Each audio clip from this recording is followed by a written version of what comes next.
Olá, vamos para mais uma aula de Física 2, onde vamos estudar as rotações de corpos rígidos.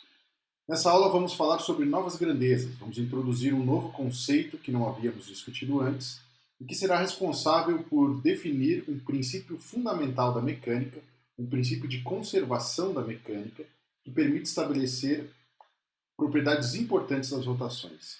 Além disso, vamos analisar a definição de grandezas rotacionais, como fizemos anteriormente, porém explorando agora o seu caráter rotacional. Então vamos lá?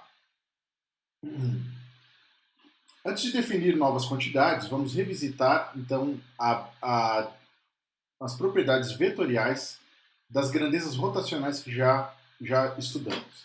A primeira delas é a velocidade angular. Você deve se lembrar que definimos a velocidade angular como a taxa de variação da posição angular e não definimos em momento nenhum a direção e o sentido desse vetor. Então, vamos fazer isso agora. Vamos analisar a rotação de um corpo rígido e definir a direção e o sentido da sua velocidade angular. Então, aqui eu tenho um exemplo de um disco girando em torno de um eixo de simetria, um eixo que passa exatamente pelo centro do disco. Então, você pode observar que esse eixo aqui que eu tentei marcar, o eixo Z, é o eixo de rotação, e que o disco está girando aqui no sentido anti-horário, melhor, no sentido horário, para quem vê ele de cima. Então, qual seria a direção da velocidade angular a partir desse tipo de movimento?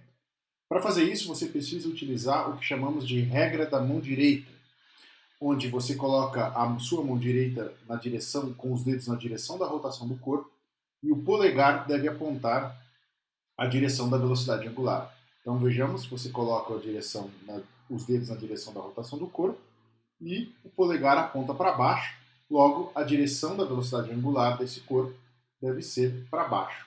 Isso como está representado aqui no desenho, né? Então a velocidade é nesse sentido, quando eu coloco os dedos rotacionando junto com o corpo, o meu polegar indica qual deve ser o sentido, tá? Então, a velocidade angular, que é um vetor, é representado pelo módulo igual à taxa de variação da posição angular. A direção e o sentido são sempre dados pela regra da mão direita. Aqui na figura B e na figura C, especialmente na figura C, nós temos a aplicação da regra da mão direita, né? Então, veja que na figura a mão direita é colocada no sentido da rotação do corpo e o polegar aponta a direção da velocidade angular. Sempre assim, ok? Então a velocidade angular ela não está no plano de rotação do objeto. Ela será sempre perpendicular ao plano de rotação. Porque no momento que você posiciona os dedos na direção de rotação, o seu dedo polegar vai indicar uma nova direção. Ok? A aceleração angular nós podemos pensar de maneira semelhante. Né? Numa situação, por exemplo, onde eu tenho a velocidade angular apontando aqui para cima, eu estou olhando para essa figura aqui de baixo, se a velocidade angular está apontando para cima, eu tenho que a rotação está acontecendo no sentido anti-horário, de quem olha aqui de cima. Vou marcar aqui de verde, eu sei que a velocidade angular, ou melhor, que a rotação está ocorrendo nesse sentido. Se eu estou estudando um tipo de movimento onde a velocidade angular aumenta à medida com que o tempo passa, ou seja, um movimento acelerado, eu também posso definir a aceleração angular, eu vou marcar ela aqui de azul, na direção perpendicular ao plano de movimento. E se ela for na direção da velocidade angular, por exemplo assim, a aceleração angular, eu tenho que esse movimento é acelerado, ou seja, à medida que o tempo passa, a velocidade angular vai aumentando, ok? Então lembre-se, se a velocidade angular estiver na mesma direção da aceleração angular, isso significa que o movimento é acelerado. No entanto, se eu estiver analisando uma situação onde a velocidade angular é menor, a variação da velocidade angular é menor do que zero, esse movimento ele é um movimento retardado, tá? Então a aceleração angular deve apontar no sentido contrário à velocidade angular. E aí você pode desenhar ela aqui. Eu vou deslocar um pouco o eixo para que fique mais fácil da visualização, mas a aceleração angular ficaria nesse sentido. Você também pode representar ela aqui para baixo. É a mesma forma de representar, ok? Então a aceleração angular e a velocidade angular terão a mesma direção em movimentos do tipo acelerado. e direção e sentido, e elas terão sentidos opostos em movimentos do tipo retardado, onde a aceleração faz com que a velocidade angular diminua à medida com que o tempo passa. Tudo bem? Então esses conceitos são importantes para nós possamos entender os conceitos que vamos analisar a seguir, que é o conceito de torque. Nós aprendemos a analisar o torque que atua sobre uma partícula, sobre um corpo rígido, como sendo a força vezes o braço de alavanca que atua sobre o corpo. Okay? Então imagina que eu tenho uma figura aqui, um disco com um determinado raio, e atua sobre esse pontinho aqui, esse ponto P, uma força F. A força tem um determinado ângulo que faz com que com a projeção do raio, né, com o prolongamento do raio, e eu sei que o torque então seria o módulo do raio, representa nesse caso aqui a distância entre o eixo de rotação e a posição onde atua a força, vezes a força, o módulo da força, vezes o seno desse ângulo. Só que isso não é suficiente para eu determinar uma direção e um sentido para o torque. Então eu tenho que explorar as propriedades vetoriais dessa grandeza e eu descrevo uma definição para o torque que será dada por um produto do tipo vetorial. Então vejamos, a definição mais precisa, formal, do ponto de vista algébrico para o torque, ele é obtida a partir de um produto vetorial. Então veja, vou arrumar aqui só um minuto, fazer um pouquinho mais fino. Então eu tenho que o torque é dado por o produto vetorial entre o raio e a força. Eu vou mostrar como que a gente calcula o torque dessa forma, mas essa então é a definição de torque analisando a álgebra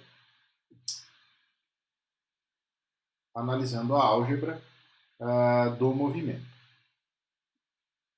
Ok? O módulo do torque continua como sendo definido como nós havíamos trabalhado anteriormente. O módulo de um produto vetorial é sempre dado pelo módulo do primeiro vetor. Então, se eu quiser calcular o módulo do torque, ou seja, a intensidade do torque, eu calculo o módulo do R, que seria propriamente a distância, sem direção e sem sentido. O módulo da força, vou tomar aqui como módulo, tá? Mas se eu escrevo a grandeza sem a setinha, a flechinha de vetor, significa que ela é uma grandeza tomada como módulo, se ela for uma grandeza vetorial, tá? Então, como que eu obtenho o módulo do torque? Eu calculo o módulo do produto vetorial, que é o módulo do primeiro vetor, o módulo do segundo vetor, vezes o seno do ângulo entre os dois. E assim eu obtenho o torque, ok? Então, para eu obter a direção e o sentido do torque, eu também vou utilizar a regra da mão direita. Mas vejamos, o torque é definido pelo produto vetorial do R pelo F, do raio pela força, ok? E tome cuidado que esse produto vetorial não pode ser invertido. Eu não posso fazer o produto vetorial de F por R, porque aí, como vocês sabem da álgebra, você muda a direção e o sentido, ou melhor, muda o sentido do vetor. Então ele deve ser tomado sempre nessa direção. E para determinar a direção e o sentido do vetor torque, eu também faço uso da regra da mão direita. E como que eu faço isso? Bom, o primeiro passo é você fazer o prolongamento do raio, ok?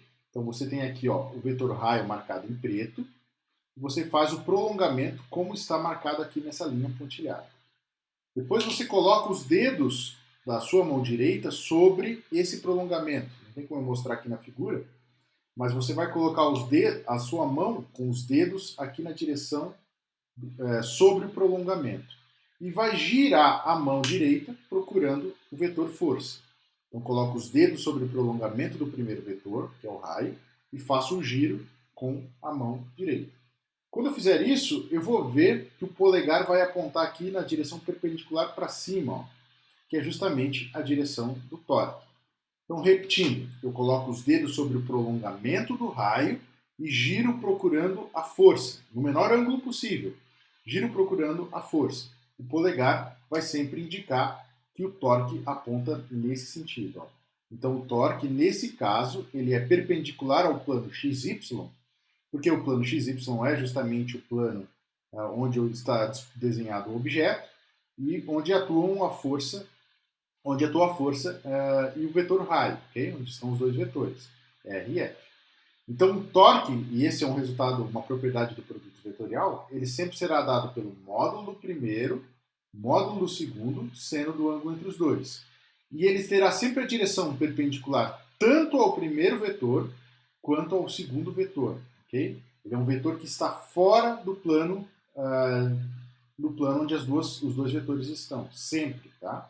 Essa é uma propriedade do produto vetorial entre dois vetores. Se você quiser calcular de fato o vetor, se não for suficiente determinar um módulo através desse cálculo e a direção e o sentido através da regra da mão direita, você pode calcular algebricamente o valor do torque.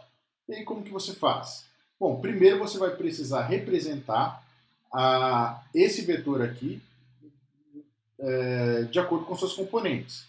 Então eu estou supondo que o vetor R, que é o vetor que representa o ponto onde atua a força, é definido por coordenada x na direção y, coordenada y na direção j e coordenada z na direção k. Então esse é o vetor R escrito em 3 dimensões, tá? Você também faz a projeção de cada um dos elementos da força, das componentes da força, e escreve ele na forma de um vetor. Então a componente x da força na direção x, a componente y da força na direção y e a componente z da força na direção z. E aí você monta isso num cálculo de um determinante. E, então, usando cada um deles, você coloca o primeiro vetor, que é o R, na segunda linha do determinante.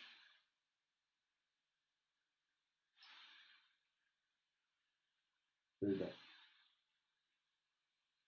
Então você coloca o R, a componente x do R embaixo do i, a componente y do R embaixo do j e a componente z do R embaixo do k.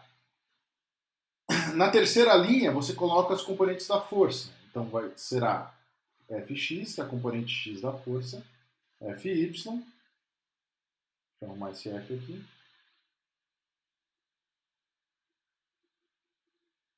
e Fz, que é a componente z da força. E aí você calcula o determinante e você vai ter cada um das três componentes. Né?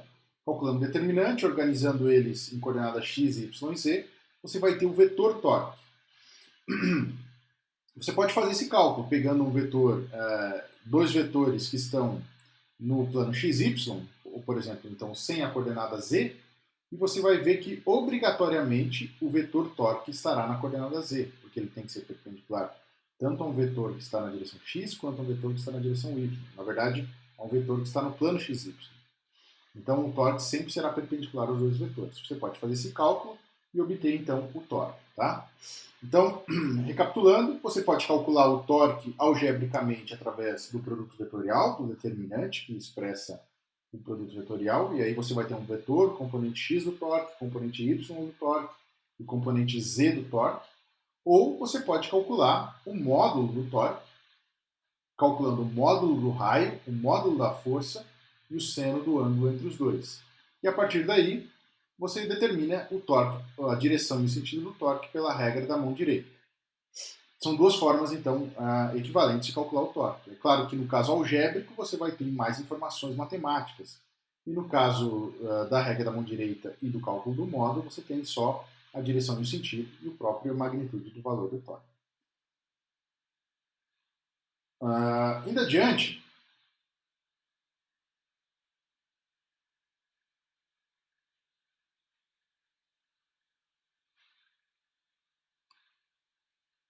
então indo um pouco adiante, nós vamos definir então uma nova quantidade, que é justamente o que chamamos de momento angular. Ou mais precisamente, o momento angular de uma partícula. Para definir o que é momento angular, nós vamos imaginar antes o momento linear de uma partícula. Vamos revisitar esse conceito que definimos na mecânica de translação de uma partícula. Então imagine uma situação onde você tem uma partícula, um corpo qualquer, de massa m, se deslocando com uma determinada velocidade v. Então, no plano xy, só para nós facilitar a imaginação do problema, eu tenho uma partícula de massa m, uma pequena esfera, por exemplo, que se desloca aqui com uma determinada velocidade. Essa velocidade pode ter uma direção qualquer, coloquei aqui na horizontal só para facilitar a visualização.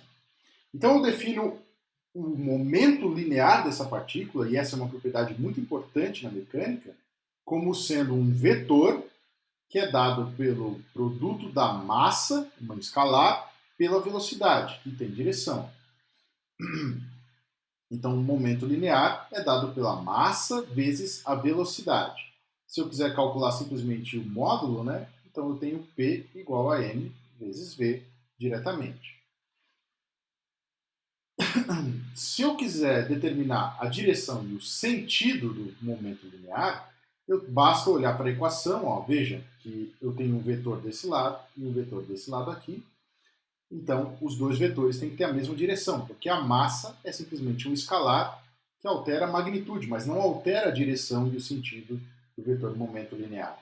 Então, o vetor momento linear de uma partícula, ou quantidade de movimento, alguns livros chamam assim, ele vai estar sempre na direção da velocidade. Então, estaria aqui, por exemplo, na direção da velocidade. E por que esse momento linear é uma propriedade tão importante da mecânica? Porque sobre algumas circunstâncias, circunstâncias onde não existe força externa atuando sobre um sistema de partículas, por exemplo, o momento linear é uma quantidade conservada, por isso ela é tão importante. E eu posso, inclusive, escrever para um sistema de partículas, ou para uma única partícula, também posso fazer essa análise, que o momento linear ele é igual à taxa de variação do momento. Desculpa, que a força é igual à taxa de variação do momento linear. Essa é uma forma de escrever a segunda lei de Newton, muito mais geral do que força igual a massa vezes aceleração. Ok? Faltou aqui um símbolo de vetor para a força, e a força é então a taxa de variação do momento linear em relação a uma partícula. Então, o momento linear é uma propriedade mecânica de um corpo de massa m com uma determinada velocidade v. Lembre-se que o momento linear também é uma quantidade vetorial. Então tem módulo, direção e sentido. Módulo, massa vezes velocidade, direção e sentido sempre na mesma direção da velocidade do corpo. Podemos então pensar agora no momento angular e como defini-lo. Tá? Se eu analisar o momento angular sobre uma partícula, então veja que aqui eu tenho uma partícula de massa m, nessa direção, que está aqui, ó, o vetor momento linear dela tem essa direção. Se essa é a direção do momento linear, lembre-se também que essa deve ser a mesma direção da velocidade dessa partícula. Então eu sei que ela está se movimentando para cá. Então ela tem uma determinada velocidade, e em um instante qualquer ela está a uma distância r, o raio aqui, ó, da origem do meu sistema de coordenadas. Então eu defino o momento linear como sendo também um produto vetorial de r por p, do raio pelo momento linear da partícula. E aí eu tenho o momento angular dessa partícula.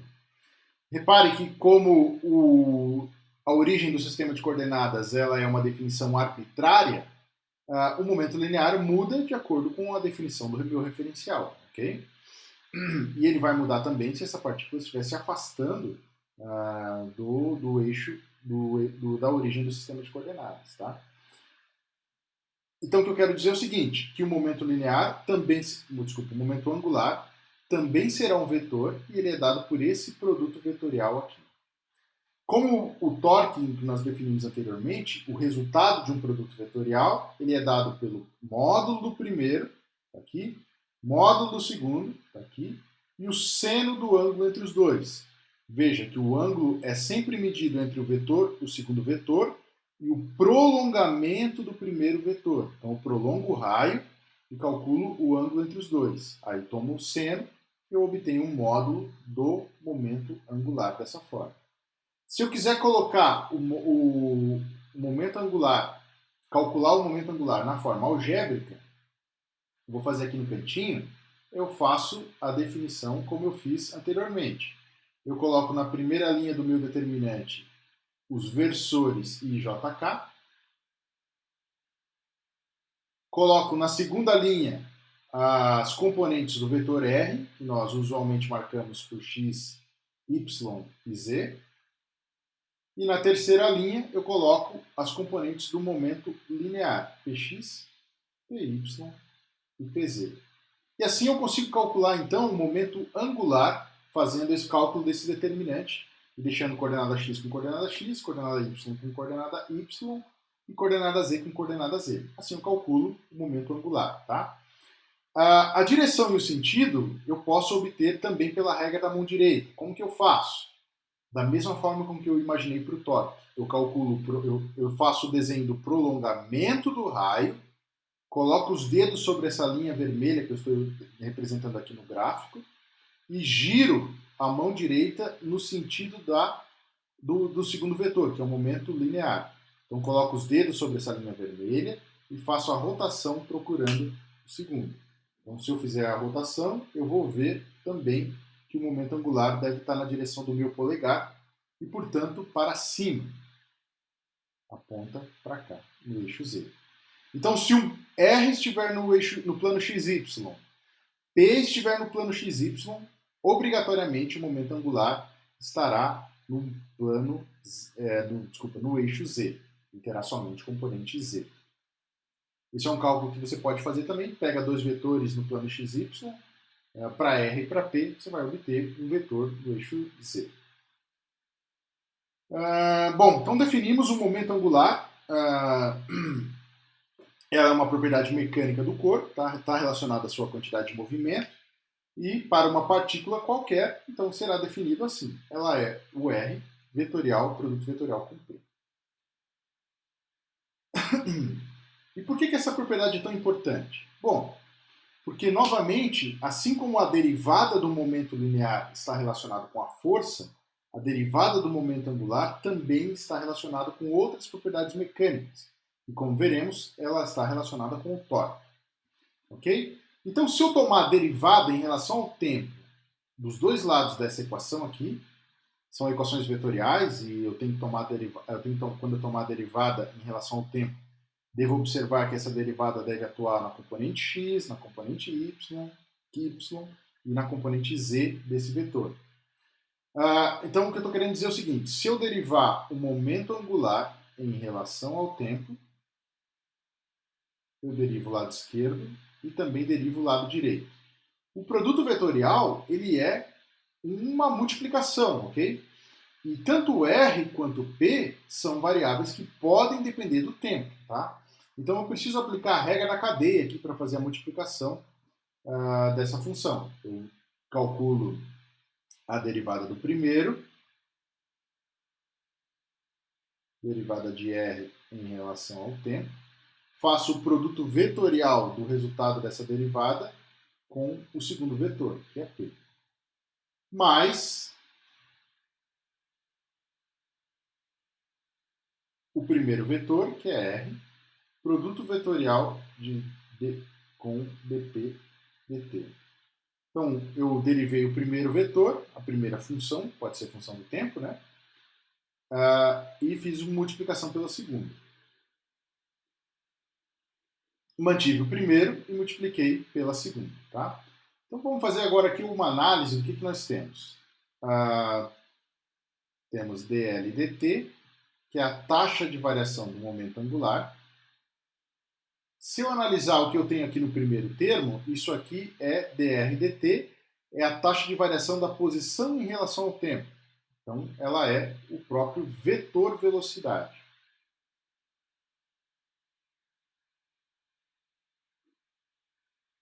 Mais R, produto vetorial. Agora, se eu tiver dp dt, a derivada do momento linear em relação ao tempo, vou voltar aqui na imagem anterior, eu já havia definido isso pela própria segunda lei de Newton, que isso é igual à força que atua sobre a partícula. Estou calculando a variação do momento angular de uma partícula. Então aqui eu vou ficar com F. Vou arrumar isso aqui.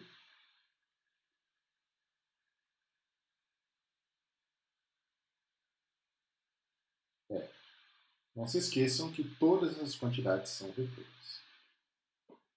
Agora tem um resultado interessante aqui. Veja esse primeiro termo do lado direito da minha equação. V é velocidade vetorial com P. Agora, se eu lembrar de uma propriedade importante do produto vetorial, diz o seguinte: sempre que eu tiver dois vetores que são iguais ou paralelos, o resultado do produto vetorial entre esses dois vetores será sempre zero.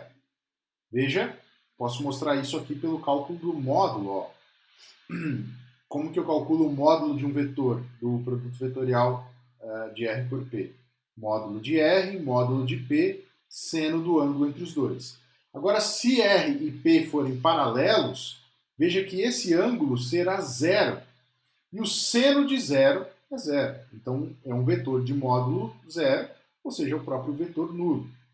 Então, isso é uma argumentação suficiente para eu poder dizer que essa quantidade, independente de qual seja o vetor V e independente de qual seja o vetor P, será sempre igual a zero. Então aqui eu tenho uma equação importante. Reescrevendo, tomando essa consideração que aquele termo é zero, eu tenho dl dt, isso é igual a R, produto vetorial por F. Se você lembrar da primeira definição que fizemos, R, produto vetorial com F, é o torque que atua sobre uma partícula. Essa é a própria definição pelo torque. Então chegamos aqui a uma relação muito legal e muito importante, que é a taxa de variação do momento angular de uma partícula é numericamente igual ao torque que atua sobre ela. Essa é uma forma, na verdade, de eu reescrever a segunda lei de Newton para rotações. Vou mostrar ela mais adiante quando aplicarmos a um corpo rígido, fica um pouco mais fácil de visualizar. Mas ela é uma expressão matemática que está relacionada com a segunda lei de Newton também. Ela é uma definição da segunda lei de Newton. Lembre-se que a segunda lei de Newton, em termos do momento linear, está aqui, ó, força, ela é a taxa de variação do momento linear.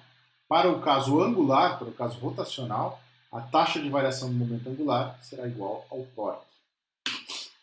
Essa propriedade nos permite fazer várias considerações e vai permitir que eu faça uma análise sobre a conservação do momento angular, como eu vou mostrar mais adiante.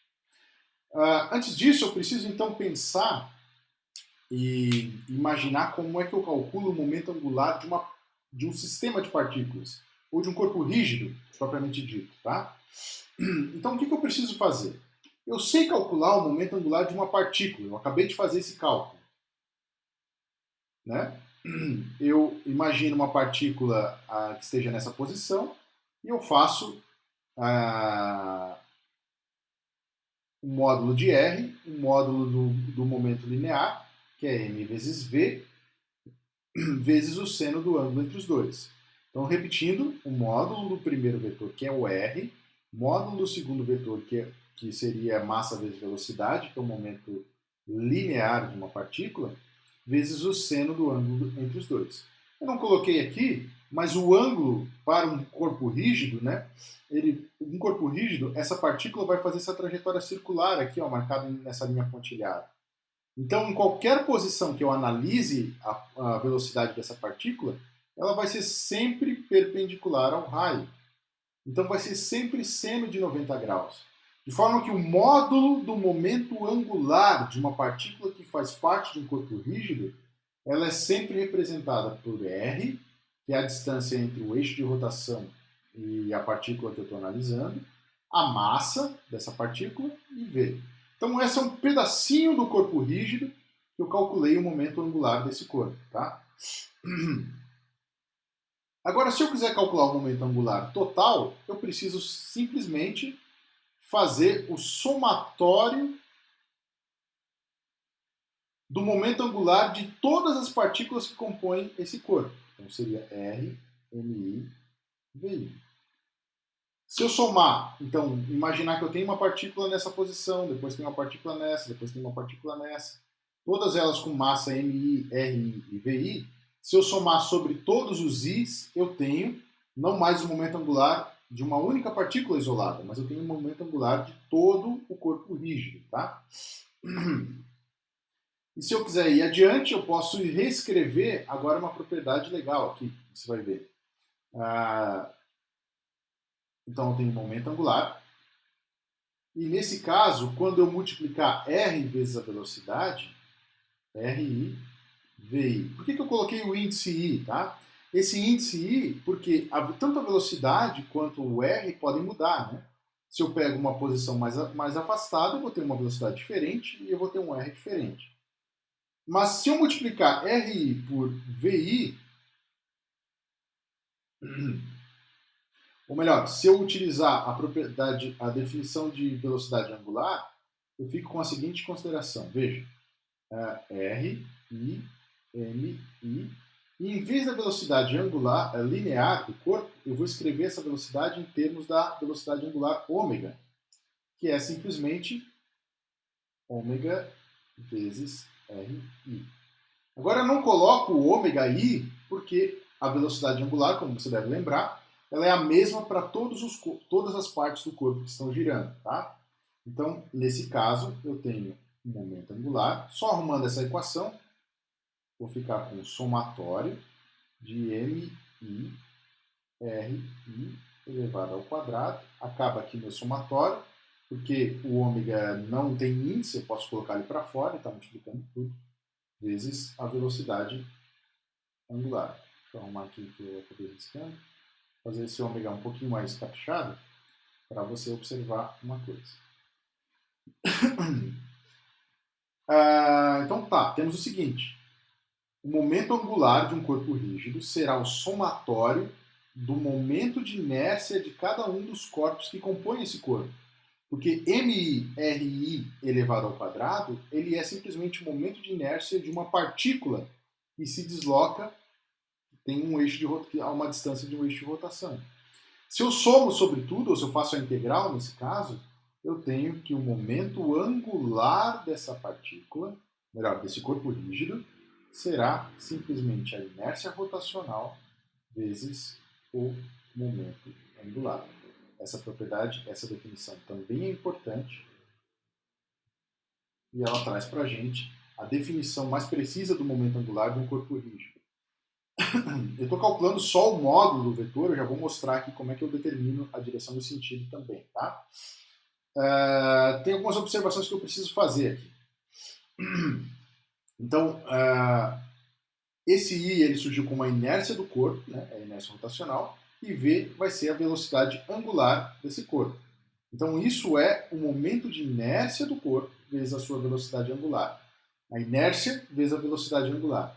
Se você voltar aqui duas figuras atrás, lembre-se que o momento linear de um corpo era a massa vezes a velocidade. Massa é uma propriedade inercial do corpo. Velocidade é uma definição do seu estado de movimento. Se eu fizer o análogo rotacional, eu tenho a inércia, o momento de inércia, que é uma propriedade inercial do corpo, e a velocidade angular, que define o estado de movimento de um determinado corpo rígido em relação ao eixo de simetria. Então, o momento angular de um corpo ele é a inércia rotacional vezes a velocidade angular. Ele também é um vetor, como estávamos estudando anteriormente. Então, o momento angular de um corpo, se eu estou analisando a rotação em torno de um eixo de simetria, ou seja, se o corpo é simétrico em relação ao eixo que eu estou analisando, eu posso definir a direção e o sentido da seguinte forma. O momento angular será igual a ômega vezes I, e a direção da velocidade angular será a mesma da velocidade, melhor, a direção do momento angular será a mesma da velocidade angular. L e ômega têm a mesma direção e a mesma velocidade. Esse é um caso especial que só serve quando o eixo de rotação passa exatamente pelo eixo de simetria do corpo, tá? Tem que observar isso. Para a maior parte dos problemas, e os problemas que vamos estudar nesse curso, o eixo de rotação passa, em geral, pelo eixo de simetria. Então, você pode fazer sempre essa análise, tá? E aí você pode analisar a direção do momento angular de maneira simplificada, né? Então veja, por exemplo, se esse disco está girando aqui no sentido anti-horário, se você estiver olhando ele de cima, a velocidade angular eu obtenho quando eu faço a rotação das mãos na direção da velocidade. O polegar indica aqui a velocidade angular. E como o eixo de rotação é um eixo de simetria do corpo, o corpo é simétrico em relação a esse eixo, teremos que o momento angular também vai apontar na mesma direção da velocidade angular. Como é o caso aqui, o vetor momento angular está aqui em verde e a velocidade angular na mesma direção. Os dois apontam no eixo z para cima. Tá bem? Então é assim que eu defino o momento angular do corpo. Essa é uma propriedade importante do corpo, uma propriedade de movimento do corpo. E ela, como veremos a seguir, ela também é uma quantidade conservada em determinadas condições.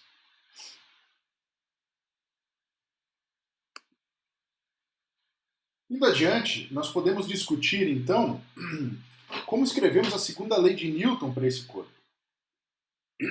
Lembre-se que a segunda lei de Newton pode ser escrita em termos do momento linear, como sendo a somatória das forças externas que atuam no sistema de partículas, igual à taxa de variação do momento linear.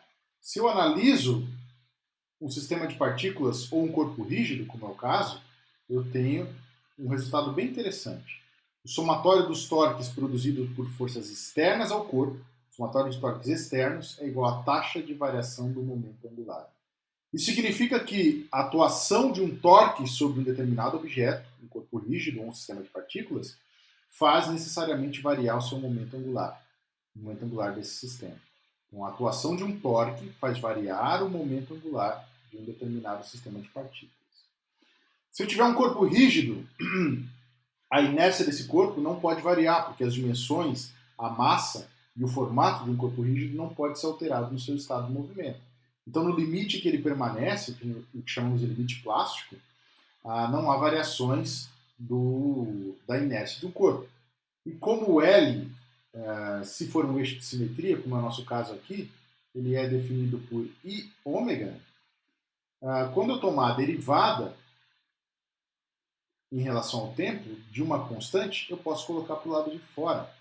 Então eu fico com a inércia vezes a derivada do ômega em relação ao tempo. Essa definição a gente já viu lá no caso de um eixo fixo, mas agora estendemos para qualquer tipo de eixo. A variação da velocidade angular vezes a inércia de um corpo rígido, isso só vale para um corpo rígido, é igual ao torque que atua sobre ele. Então, posso escrever aqui de uma maneira mais simplificada, que é a inércia rotacional, e a taxa de variação da velocidade angular em relação ao tempo é o que nós chamamos de aceleração angular. Essa quantidade também é importante, nós já definimos ela anteriormente, mas ela é uma expressão da segunda lei de Newton. Eu também posso escrever aqui. Você deve perceber que nessa tipo de análise nós consideramos os torques produzidos por forças externas. Os torques internos, torques que uma parte do corpo faça sobre ele, sobre uma outra parte do corpo, não é capaz de fazer variar o seu momento linear, tá? Desculpa, momento angular. O momento linear também não. E esse é um resultado bem importante. Vou mostrar aqui uma aplicação bem interessante, né, que eu costumo utilizar em sala de aula. Vou tentar explicar aqui como funciona nessa videoaula. Vou necessitar um pouco da imaginação de vocês, tá? Então, um dos sistemas mais interessantes que a gente tem na mecânica é o que a gente chama de giroscópio. O que é um giroscópio? É um sistema que tem um disco, praticamente, um corpo que pode girar em torno de um eixo de rotação. Então, nesse caso aqui, o eixo é uma roda, né? O corpo é uma roda, e ele pode girar livremente em torno desse ponto. E esse eixo de rotação do corpo está ligado a um outro ponto que também tem um eixo de rotação. Então, ele é um disco preso a uma parte do corpo e ele pode se movimentar em todas as direções, a princípio, tá? É como se eu prendesse uma roda de bicicleta, fizesse um prolongamento do eixo que passa pelo centro dela e colocasse ele num ponto articulado, tá? Então, isso aqui é uma barra, isso aqui é uma barra, isso aqui é um suporte, e ele é articulado nesse ponto, e esse ponto aqui tem um rolamento que pode ele girar livremente. Agora imagine o seguinte, que se eu tenho essa roda parada, sem ter movimento rotacional, quando ela, e considerando que esse braço aqui é rígido também, né, e pode girar em torno desse ponto, quando eu soltar isso aqui, a força-peso que atua sobre a roda faz ela tender para baixo, tá? Então, se eu soltar livremente, o que acontece? A força-peso aponta para cá e produz um torque em relação a esse ponto e o sistema faz algo parecido com a caneta girando para cá, né? Então, ela vai girar nesse sentido. Ou seja, a roda ia descer para cá, se ela estiver em repouso, tá? Vamos calcular o torque aqui. Como é que eu faço para calcular o torque, para imaginar qual é a direção do torque? Veja, eu faço o prolongamento do raio, que no caso estaria no eixo X, prolongamento do raio, e giro os dedos procurando o vetor peso, que é a força. Prolongamento do raio, vetor peso, para cá. O torque vai estar na direção do meu polegar. Então o torque estaria aqui na direção do eixo Y. Ó. Veja, o torque tem que ser perpendicular tanto ao raio quanto à força. O raio está no eixo X. A força, que é a força-peso, está na direção Z, ou menos Z. Então o torque tem que estar na direção do eixo Y aqui, tá? E se o torque está na direção do eixo Y, a rotação está como nós imaginávamos em torno do eixo Y também. Então a rotação do sistema seria nessa direção. Se o sistema estiver em repouso, é exatamente isso que acontece. Ele simplesmente vai cair assim. Agora uma questão torna-se extremamente interessante quando esse corpo aqui, essa roda, tem uma determinada velocidade angular. Nesse caso, também terá um momento angular. E o resultado de um torque aplicando sobre um corpo que tem determinado momento angular é variar o momento angular na mesma direção do torque. Veja, eu escrevi aqui novamente a segunda lei. Torque e variação do momento angular têm a mesma direção e o mesmo sentido. Então vamos um pouquinho mais adiante aqui. Então imagina que o sistema está girando aqui nessa direção, ó, ômega. Significa que se eu aplicar a regra da mão direita também, eu tenho velocidade angular. Eu tenho momento angular apontando aqui no eixo X. Está aqui, ó, o vetor roxinho aqui dentro. Tá bem? Então, o vetor angular é um corpo que tem um eixo de simetria, o eixo de rotação coincide com o eixo de simetria, então esse corpo terá o momento angular na mesma direção da velocidade angular. E o torque atua aqui perpendicular ao momento angular. Olha que interessante. O torque, nesse caso, é perpendicular à variação do momento angular. Então, o que ocorre é que esse corpo, ao invés de cair livremente, ele vai variar o momento angular na mesma direção do torque. Então, o que acontece? Deve acontecer uma variação, deve ocorrer uma variação no momento angular na direção do eixo Y. Aqui, como eu estou fazendo, ó. Vou escrever aqui de... pode ser de preto. Então, a variação do momento angular teria que estar na mesma direção do eixo Y, porque a variação do momento angular sempre ocorre na mesma direção do torque. Porque o torque, esse torque é externo, né, é igual à variação do momento angular. Se o momento angular tem que variar nesse sentido, significa que a cada instante, em vez de o momento angular do corpo estar apontando para cá, depois de um instante qualquer, ele vai apontar nessa direção aqui. Depois nessa direção aqui, depois nessa direção aqui, e assim por diante. Então o que vai acontecer com esse eixo? Em vez de ele cair, ele vai começar a fazer um movimento que a gente chama de precessão. A roda girando nesse sentido e ela começa a se desenvolver uma trajetória circular rotacionando em torno do eixo Z. Aqui. Eu vou colocar em anexo a essa aula, no Moodle, um vídeo disso acontecendo na prática para você visualizar. Né? É um pouco difícil de acreditar, mas é o que a matemática e que as leis da física estão dizendo que vai acontecer. Então, em vez de a roda cair simplesmente, ela rotaciona desenvolvendo um movimento de precessão. Aqui na figura do lado nós temos exatamente a trajetória circular da roda, né? Então o eixo da roda começa a desenvolver esse tipo de movimento aqui. E é por isso que a roda simplesmente não cai, porque ela tendo momento angular, o torque deve estar a variação do momento angular deve estar na mesma direção do torque. Ok? Esse é um efeito muito interessante e ele serve para entender uma pergunta que eu até fiz em aulas anteriores, que é como uma moto ou uma bicicleta consegue fazer a curva sem movimentar o guidão, simplesmente pendendo um corpo para o lado ou para o outro. Vamos analisar aqui uma situação. Né? Então, eu tenho um motociclista aqui, andando de moto. Suponha inicialmente que ele está aqui na vertical. Né? Se ele estiver na vertical, o torque produzido sobre a roda é zero. Por que zero? Porque a força-peso e o eixo de rotação estão na mesma direção, uma direção vertical. Agora, quando o motociclista pende o corpo para um dos lados, quando o motociclista pende o corpo para um dos lados, no caso para cá, vai surgir um torque em relação a esse ponto aqui. Veja, ó, R estaria aqui e a força atua para cá. Ou seja, se eu colocar os dedos na direção do prolongamento do raio e procurar o vetor força, eu vou ter o momento angular apontando aqui na direção onde a moto está se movendo. Seria um vetor como se ele estivesse saindo aqui do plano da tela, tá? A gente representa assim, ó. O torque estaria para cá, saindo, tá? Aqui olhando o motociclista de cima fica mais fácil de visualizar, ó. Então o torque sobre a roda aponta para cá, na direção do movimento da roda, ok? A roda não está parada, e se ela estivesse parada e o motoqueiro prender o corpo para o lado, ele simplesmente cai com a moto, da mesma forma com que o giroscópio caía como um todo. Agora, imagina a roda girando, ela vai produzir um certo momento angular. E esse momento angular, quando atua torque sobre a roda, ele faz o momento angular variar de direção. Não simplesmente de intensidade, mas de direção e de sentido. E na mesma direção do torque. Então veja, se o torque aponta para cá, o momento angular da roda, se você fizer a regra na mão direita, vai estar para cá, né? Nesse caso aqui, o momento angular estaria... Vou riscar aqui a primeira figura. O momento angular estaria para cá. Errei aqui. O momento angular estaria nessa direção. E à medida com que o tempo passa, o torque vai dizendo que o momento angular não pode mais ficar nessa direção. Que ele tem que se movimentar um pouco para frente. Então ele vai empurrando a roda, fazendo ela precessionar.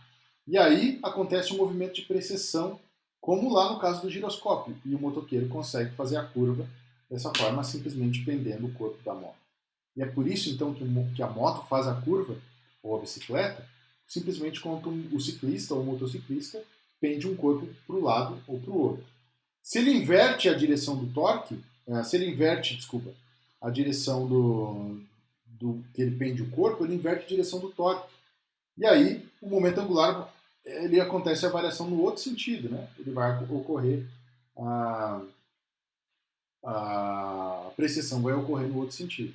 Como é o caso do giroscópio também, se eu fizer a rotação do objeto, em vez de estiver rodando no sentido aqui anti-horário, estiver rodando no sentido horário, ele vai precessionar no sentido contrário, tá? Ok?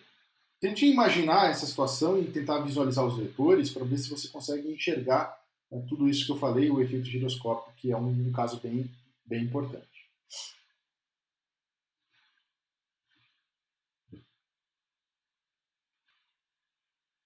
Indo adiante, então, nós vamos fazer um pequeno exemplo, uma demonstração de como calculamos o momento angular sobre um corpo e como relacionamos isso com o torque e como obtemos a aceleração angular, por exemplo, de um corpo. Tá? Então, o nosso exemplo diz o seguinte: uma barra rígida de massa M e comprimento L, um L minúsculo, tá? Seria aqui o comprimento da barra, gira livremente por um eixo que passa pelo seu centro. Duas partículas, M1 e M2, são fixadas nas extremidades da barra. A combinação gira no plano vertical com velocidade angular ômega. Pede-se, letra A, encontre uma expressão para o momento angular do sistema. E letra B, encontre uma expressão para a aceleração angular do sistema. Então eu vou calcular o momento angular e depois eu calculo a aceleração angular. Então vejamos a situação que eu tenho aqui, como que eu imagino esse problema. Ele é uma barra rígida, ok? Bem fina. Ela tem uma massa total M maiúsculo e ela tem duas pequenas partículas M1 e M2 posicionadas nas extremidades dessa barra. Tá? Lembre-se que para calcular o momento angular, eu tenho que fazer I vezes ômega. O problema diz que o objeto gira com velocidade ômega e que ele tem uma determinada inércia que eu vou precisar calcular. Então, se eu escrever a inércia vezes a velocidade angular, eu tenho uma forma de calcular o momento angular. Esse cálculo é simples, eu vou calcular o momento de inércia desse corpo em relação ao eixo que passa pelo centro da barra. Tá? Então, como é que eu faço isso? Lembre-se que eu tenho aqui 3 objetos e eu preciso calcular o momento de inércia. Eu calculo a inércia rotacional de cada um deles. Então, o primeiro objeto é 1/12 de ml ao quadrado. Essa é a inércia rotacional de uma barra fina, de comprimento L e massa m, quando o eixo de rotação passa pelo centro de massa, que é a nossa situação. Depois eu calculo o momento o momento de inércia da massa m1. Ela é uma partícula que está a uma distância L sobre 2 do meu objeto, do meu eixo de rotação, perdão. Então seria M1 L sobre 2. Mais o momento de inércia da segunda barrinha, a segunda esfera, da segunda partícula, será igual, só substitua a massa por M2. Porque ela está à mesma distância do eixo de rotação que M1.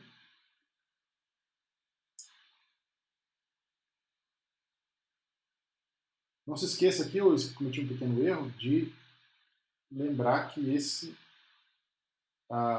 termo aqui é elevado ao quadrado, né? A massa, a inércia de um ponto é mr ao quadrado. Então seria m1 L1 sobre 4, que é 2 elevado ao quadrado.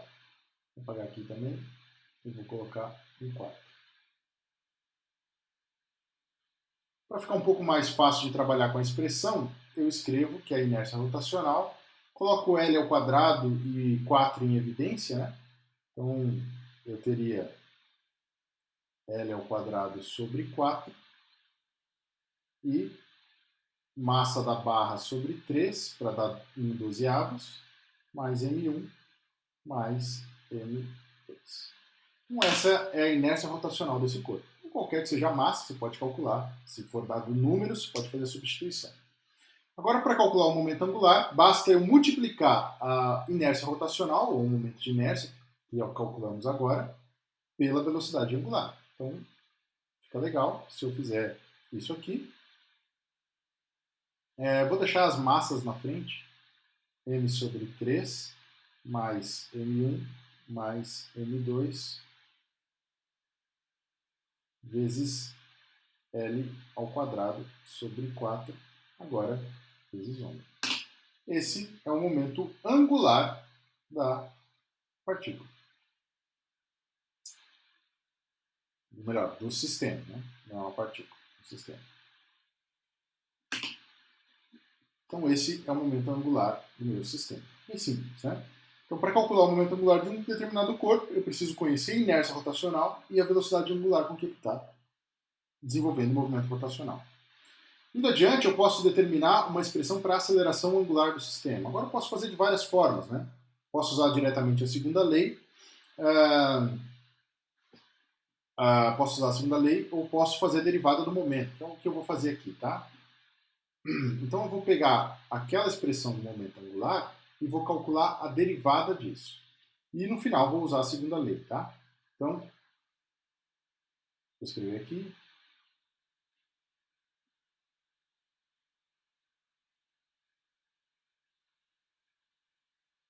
Derivada do momento angular.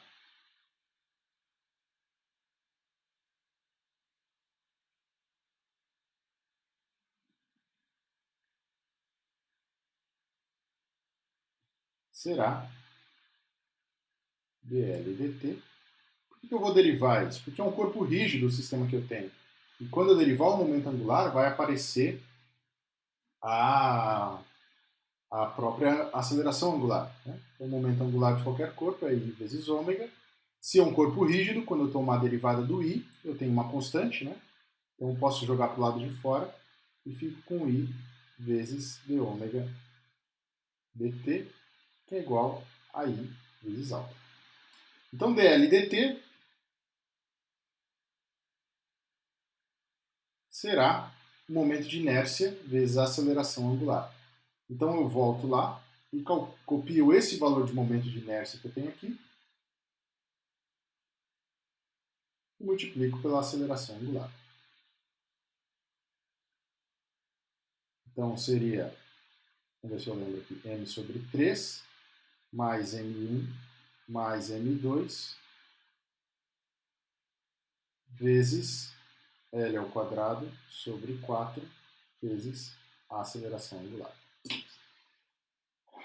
Bom, isso não é ainda a aceleração angular, porque eu não sei quanto vale a derivada do momento angular em relação ao tempo. Eu não posso deixar expresso assim no problema, porque o momento angular não é uma variável do problema, né? Eu preciso determinar. Então, o que eu faço? Eu vou escrever que isso aqui, dl dt, é igual a somatório de torques externos ao meu corpo rígido.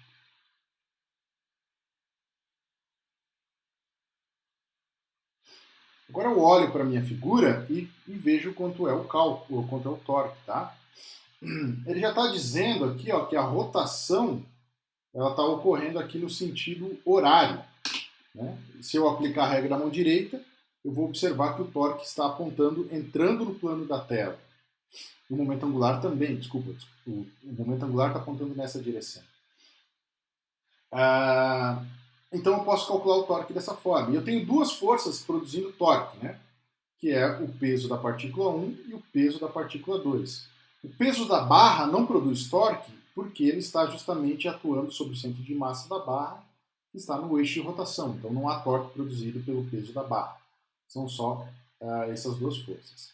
E veja que o torque produzido por M2 produz rotação no sentido horário. Portanto, ele será positivo e vai apontar entrando no plano da tela. E o torque produzido pela partícula M1 produz rotação no sentido anti-horário. Então o torque estaria saindo do plano da tela, para fora. Então eu vou fazer os torques entrando positivo e saindo negativo, tá? Então vou escrever aqui. dl dt, que é o que eu tenho aqui, m sobre 3 mais m1 mais m2, tudo isso vezes L ao quadrado sobre 4. Agora eu vou calcular os torques. Então o torque produzido pela partícula 1, ou melhor, vamos fazer pela partícula 2 primeiro, porque esse torque será positivo. Então será m2g, torque é força, m2g, o torque produzido pela força-peso do corpo 2,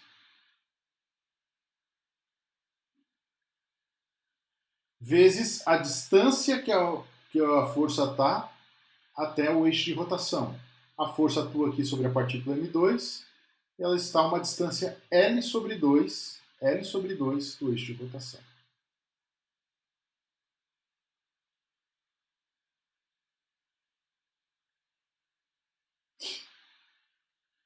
Voltando à figura, vezes o seno do ângulo entre a força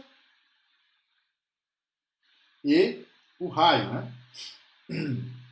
Então veja, eu tenho que projetar essa força aqui, ó, na direção perpendicular ao raio. Vou estragar um pouco a figura aqui, vou fazer uns riscos, tá? Então vou desenhar aqui. Vou desenhar aqui uma linha perpendicular à barra e eu tenho que projetar a força aqui. Você deve lembrar lá do problema do plano inclinado, que se esse ângulo é θ, esse ângulo é θ. Então, quando eu projetar a força-peso sobre esse eixo,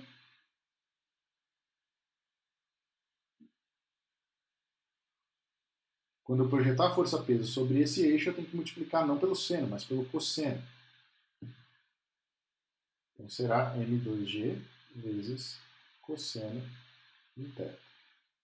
Menos o torque produzido pela força 1, que é m1g, L sobre 2, força peso 1, L sobre 2 porque é metade, da distância, metade do comprimento da barra é a distância entre o torque, entre a força e o eixo de rotação, e também tem que projetar esse vetor na direção perpendicular. Então, seria essa projeção aqui. E, novamente, esse ângulo aqui é θ também. Então, ficaria M1G cosseno de θ. Agora eu posso fazer algumas simplificações, como L é diferente de zero, eu posso cortar esse quadrado com esse L e com esse L, posso simplificar esse 4 com esse 2 com esse 2. Esqueci de escrever aqui a aceleração angular, está aqui do ladinho, a aceleração angular. E agora eu posso isolar, então, a aceleração angular. Alfa igual M2G. Posso colocar o θ em evidência? Melhor, o cosseno de θ e o G. Vai ficar M2 menos M1, que multiplica G cosseno θ.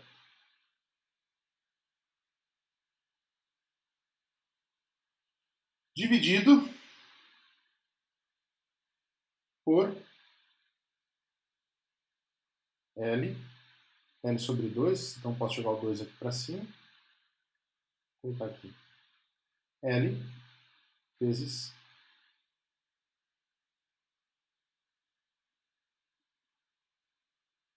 M sobre 3 mais M1 mais M2.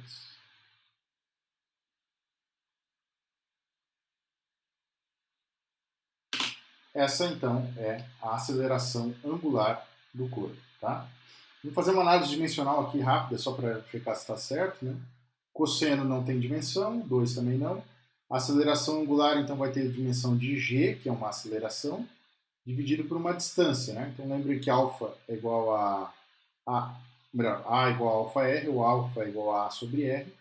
Então, tem dimensão de alfa é igual a aceleração sobre o raio, tem dimensão de metro por segundo ao quadrado por metro, ou seja, 1 sobre segundo ao quadrado. Ok, tá certo.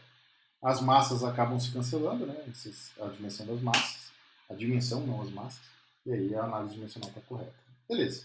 Então essa vai ser a aceleração angular. Você também poderia partir para um cálculo direto aplicando a segunda lei. Somatório de torques igual a inércia vezes a aceleração angular. Que é o que eu fiz aqui na prática. Né? Eu disse que isso aqui é I alfa e ele é igual ao somatório de torques. Então eu calculei quanto vale I, quanto vale alfa. E assim eu consigo calcular a aceleração angular do corpo. Tudo bem? Bom, então essa é a grandeza momento angular, ela é extremamente importante para os nossos cálculos. E agora nós vamos explorar um pouco mais essa propriedade em situações especiais, quando o sistema está, por exemplo, isolado. E aí isso vai dar origem a um princípio de conservação muito importante na mecânica, que é o princípio de conservação do momento angular. Na prática, esse princípio ele atua como a conservação da energia ou como conservação do momento linear, e sob determinadas circunstâncias ele é sempre igual, ou melhor, a grandeza é preservada, ou seja, ela é igual no início e no final de uma determinada situação, se satisfaz uma das condições. Então, a conservação diz o seguinte: se o torque externo resultante sobre um sistema em relação a um ponto é zero, então o momento angular total do sistema em relação ao mesmo ponto permanece constante. Como que eu entendo isso? Analise a segunda lei de Newton, somatório dos torques externos é igual a dL dt. Ou seja, se o sistema está isolado ou não existem torques externos é igual a zero, eu tenho que dL dt, ou seja, a variação do momento angular de um sistema, é igual a zero. E sempre que a variação temporal de uma grandeza é zero, significa que ela não muda ou não deve mudar no tempo. Ou seja, a grandeza L, de fato, um momento angular, ele é uma constante. O momento angular de uma partícula, ou melhor, de um sistema ou de um corpo rígido, ele é sempre constante. se não atuam torques externos sobre o corpo. Isso significa que se ele tem determinado momento angular e eu faço algum tipo de mudança no sistema sem produzir torques externos, o momento angular deve ser preservado dentro desse sistema. Se o momento angular é zero, se eu tenho uma caixa parada no espaço, por exemplo, e dentro dessa caixa começa a girar um corpo produzindo um momento angular, todo o sistema vai acabar girando no sentido contrário para neutralizar um momento angular. Tem outras situações e aplicações bem mais interessantes também que você pode pensar. Esse é um exemplo um exemplo clássico que sempre aparece nos livros, é muito comum. Um exemplo também que costumo fazer em sala de aula, mas devido às limitações nessa videoaula não podemos fazer. Mas é um exemplo onde então uma pessoa senta sobre uma plataforma giratória, um banco com rolamentos onde não possa perceber o atrito, né? E ele começa a girar aqui, por exemplo, na direção, no sentido anti-horário aqui. E ele tem sob suas mãos 2 halteres, tá? Então ele está girando com uma determinada velocidade angular, ok? Então ele vai ter um determinado momento angular que atua para cima, aqui, um vetor de momento angular que está até desenhado aqui, ó, uma seta, se ele estiver girando nesse sentido, no sentido horário. E quando ele aproxima os braços, ele faz variar o momento de inércia desse corpo. Mas essa variação é feita sem produzir torques externos, porque o sistema, que é o rapaz sentado aqui em cima do banquinho, é um sistema isolado, não há torques externos. São forças internas que ele está fazendo, ele está puxando os halteres para próximo do corpo. O que acontece? Nesse caso, a inércia diminui, então a velocidade angular desse sistema deve aumentar. E ele passa a girar mais rápido, cada vez mais rápido. Melhor, ele começa a girar numa velocidade maior do que a velocidade inicial. Vamos ver por que isso acontece. Então, no início, ele vai ter uma determinada inércia e uma determinada velocidade angular. O momento angular inicial é igual à inércia rotacional inicial vezes a velocidade angular inicial. No estado final, ele vai ter um outro momento de inércia.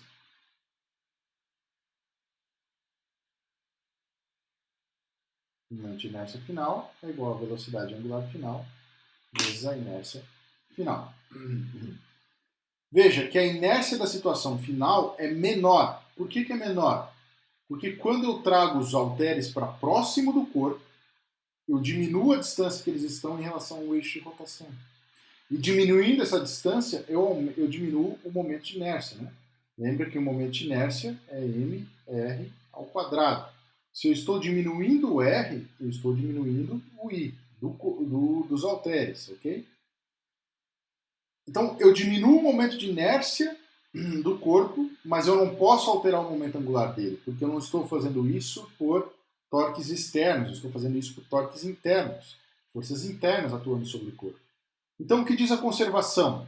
Que se não há torques externos, o momento angular inicial deve ser igual ao momento angular final. Ou seja, a inércia rotacional inicial vezes a velocidade angular inicial tem que ser igual à inércia rotacional final vezes a velocidade angular final. Vejamos, isolando a velocidade angular final, eu tenho inércia inicial dividido por inércia final vezes a velocidade angular inicial. Agora, se esse termo entre parênteses aqui for maior do que 1, a velocidade angular será maior do que a velocidade final. Por exemplo, se a inércia cai de diminui de um fator de 1 sobre 2, a inércia inicial era 1, ela passa a virar 2. Passa a virar meio, né? Então, a velocidade angular vai ter que dobrar. Se a inércia final é metade da inércia inicial, a velocidade angular tem que ser o dobro, né? Se eu posso analisar isso aqui, ó. Esse valor tem que ser sempre igual a uma constante.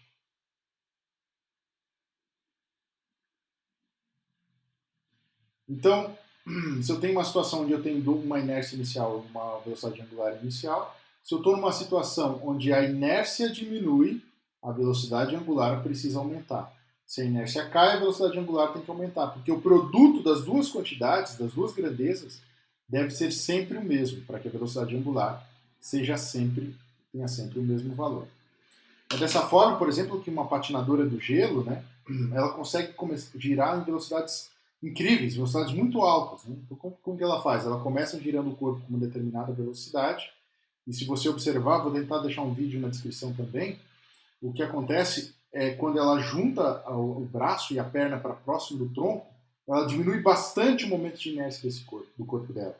E aí a velocidade angular aumenta, parece que até aumenta para compensar o momento angular, né? Mas parece que ela tem um motor fazendo ela girar, mas não, é simplesmente a conservação do momento angular. Ela diminuiu a inércia, a rotação do corpo vai aumentar consequentemente. Da mesma forma com que quando o rapaz aqui afastar os braços, ele vai passar a girar mais lentamente. Com os braços esticados, ele gira lentamente, com os braços juntos ao corpo, ele vai girar rapidamente. Ok? A gente vai fazer um exemplo agora sobre isso para finalizar essa aula que já está bem avançada. Então, um exemplo também que envolve essa situação que a gente estava descrevendo, né? Então, diz o seguinte: em um experimento com uma plataforma giratória, o professor gira livremente segurando 2 halteres de 5 kg, um em cada mão. O professor mantém os braços esticados e completa uma volta a cada 2 segundos. Essa informação vai permitir que eu calcule a velocidade angular. Né? Uma volta a cada 2 segundos é 2π sobre 2 radianos por segundo. Em determinado instante, o professor fecha os braços, puxando os halteres junto ao corpo. O momento de inércia do sistema professor mais plataforma vale 3 kg vezes metro quadrado quando está com os braços esticados e 2,2 kg vezes metro quadrado quando está junto ao corpo. Esse é o momento angular, é o momento de inércia do professor mais a plataforma. Não é o momento de inércia dos halteres, tá? Que tem momento de inércia próprio. Considere que os halteres estão a 1 metro do eixo de rotação no estado inicial, ou seja, com os braços esticados, e 0,20 centímetros ou 20 centímetros no estado final. Encontre a velocidade angular final do sistema e a variação de energia cinética do sistema. Então, é um problema clássico de conservação do momento angular. Eu só tenho que escrever o momento angular inicial e o momento angular final. Como não há torques externos atuando sobre o corpo, eu sei que o momento angular deve ser conservado. Então vamos lá. Eu escrevo a conservação do momento angular. Então, eu sei que o somatório dos torques externos é igual a zero. Logo, a variação do momento angular é igual a zero também. Significa que o momento angular inicial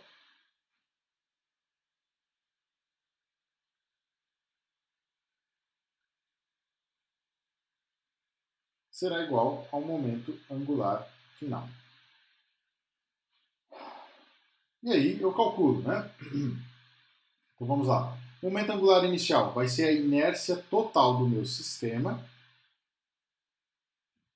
vezes a velocidade angular inicial do meu sistema. Vou colocar aqui. Essa inércia que eu estou escrevendo aqui já é a inércia total do meu sistema, que eu devo levar em consideração dois componentes. O próprio professor e seus braços e os halteres, tá? Inércia inicial igual a inércia final vezes a velocidade angular final. Vou isolar a velocidade angular final, que é o que eu quero saber. Isso vai ser, então, a inércia inicial dividido pela inércia final, momento de inércia inicial, vezes a velocidade angular inicial.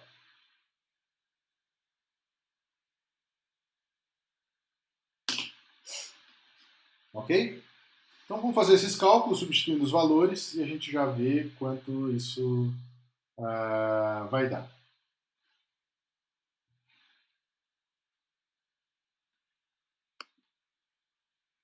Escrevendo então, eu tenho velocidade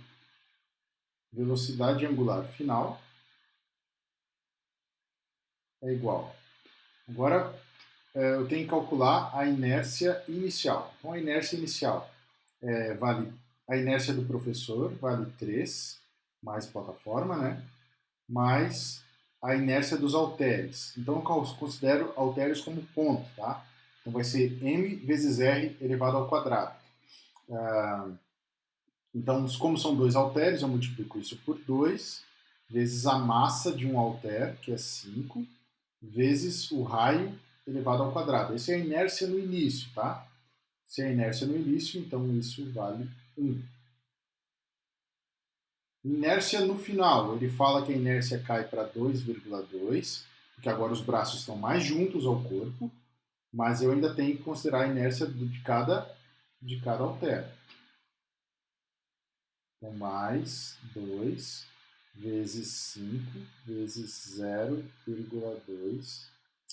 Ficou feio aqui, vou arrumar. 0,2 elevado ao quadrado. Isso vai dar, na parte de cima, dá 3 mais 10, 13. Esqueci de multiplicar aqui pela velocidade angular. Vou apagar aqui só um minuto. Então, vezes a velocidade angular final. Depois eu só substituo o valor da velocidade angular final, e aí eu sei se ela deve aumentar ou diminuir. Melhor, inicial, perdão. Velocidade angular inicial.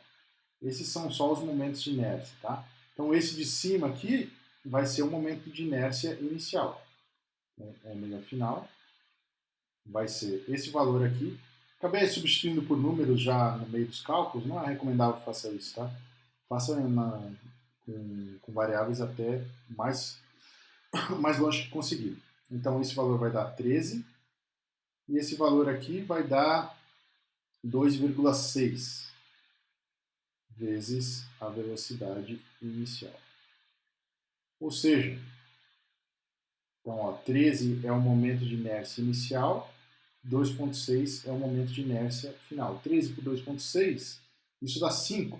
Então, a velocidade angular final será 5 vezes a velocidade angular inicial. Agora, se eu substituir os valores, eu consigo calcular, né? Então, ômega vai aumentar 5 vezes a velocidade. Olha que interessante. Vai ser 5 vezes a velocidade angular inicial. Ele dizia que ele dava uma volta a cada 2 segundos. Então, isso é 2π radianos por 2 segundos. Isso vai dar radianos por segundo. Posso cortar esses dois.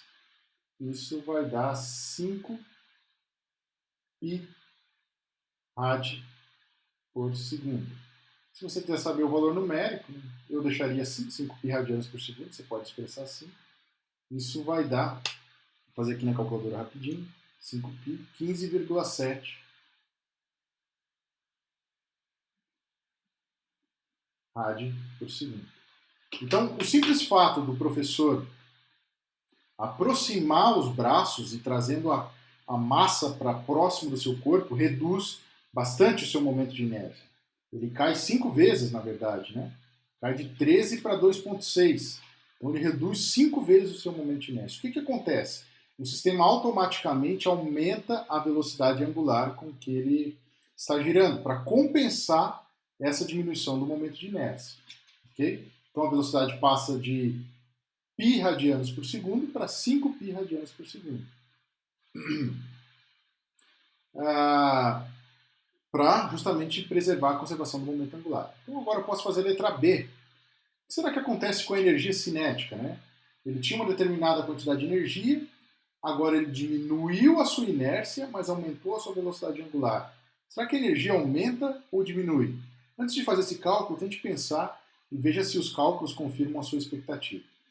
Vamos calcular aqui as duas energias cinéticas, a inicial e a final. A inicial será 1/2 do momento de inércia vezes a velocidade angular. Então isso vai dar 1/2. A inércia inicial era 13 kg vezes metro quadrado, vezes a velocidade angular, que era π ao quadrado. Isso vai dar, vou fazer aqui na calculadora, 13 π ao quadrado sobre 2, aproximadamente 64 joules.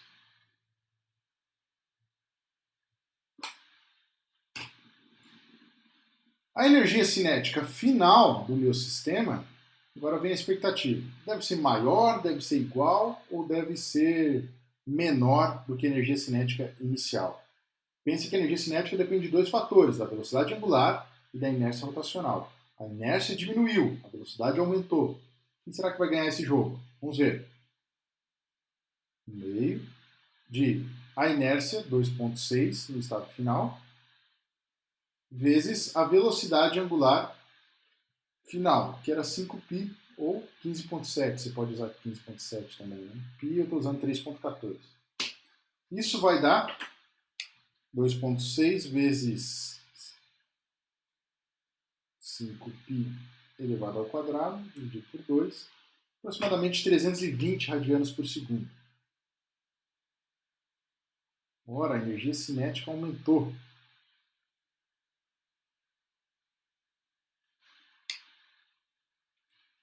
Variou aproximadamente 256 joules.